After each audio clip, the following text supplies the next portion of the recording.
Dear Dad, happy Father's Day. I miss you deeply today. There's an ache that never truly fades, but alongside that ache is a deep gratitude because I was blessed to call you my father. Robert Donald Christensen, a name that carries strength, dignity, and love. A name I still speak with pride.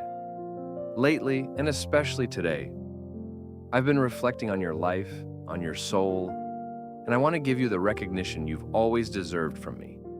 I know your story. I saw it play out. I remember the long hours of overtime and those cold, frozen mornings when I was still in my warm, comfy bed. I'd hear you rise long before the rooster crowed. The front door would open, and I'd hear you out there brushing the fresh snow off that old station wagon. Then the click-click of the key turning, the sputtering engine struggling to crank over from a frozen start, just trying to get it running and warmed up. Then came the familiar sound of the spoon tapping your coffee cup, your heavy footsteps echoing through the house as you made your way to the front door. From my room, I could feel the frostbitten air drift into the hallway and seep into my space as the door closed behind you. I'd get up and look out the window, and there you were, walking through the crunch of fresh drifts, your breath rising, frost on your mustache, a hot cup of coffee in your hand, heading off to work, working overtime to put food on the table, shoes on our feet, and clothes on our backs. I remember the treehouse you built at the little red tin roof house, the rope swing you hung in the yard, the frozen pipes you crawled under the house to wrap so we'd still have water, the acres of woods you chopped, stacked, and split, so you could build fires to keep the house warm.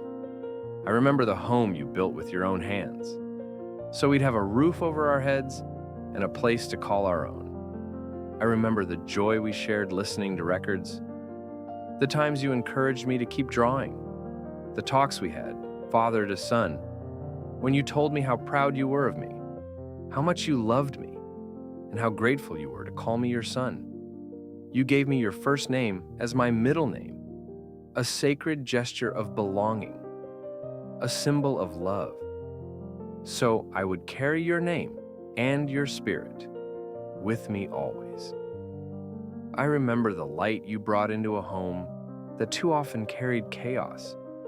And now, as a man who has walked some of the same steps you once walked, I understand so much more than I did back then. I know the burden you carried after the divorce, the pain of being separated from your sons by someone who only wanted to hurt you, the crushing weight of parental alienation.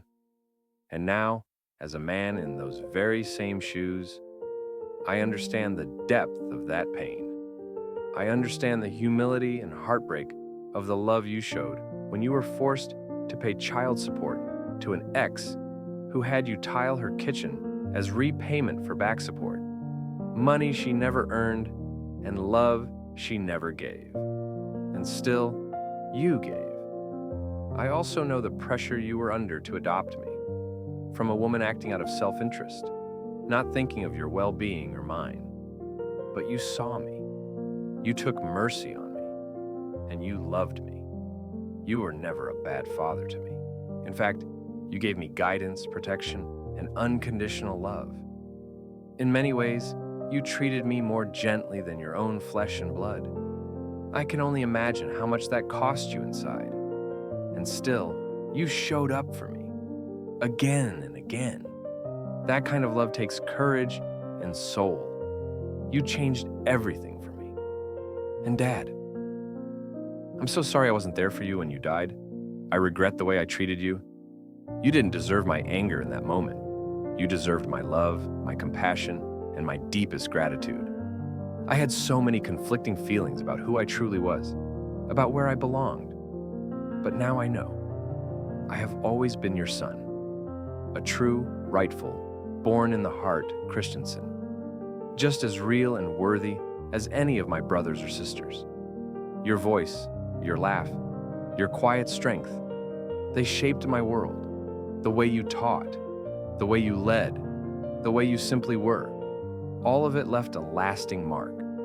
And now, the older I get, the more I see your fingerprints all over my life, in my values, in my resilience, and in the heart I carry forward. I believe with everything in me that your soul lives on in eternal light, and that one day we will be reunited with our whole soul family.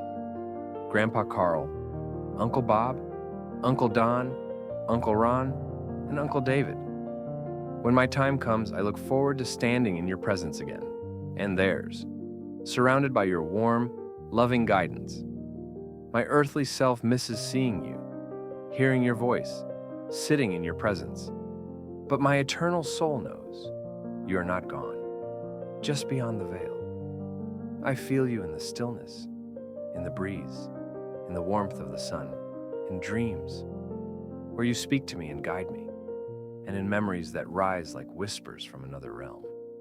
I believe you've become what you always were deep down, a soul guide, an eternal spark of the divine. Your love didn't end the day you left this world. It lives in me, in the man I strive to become.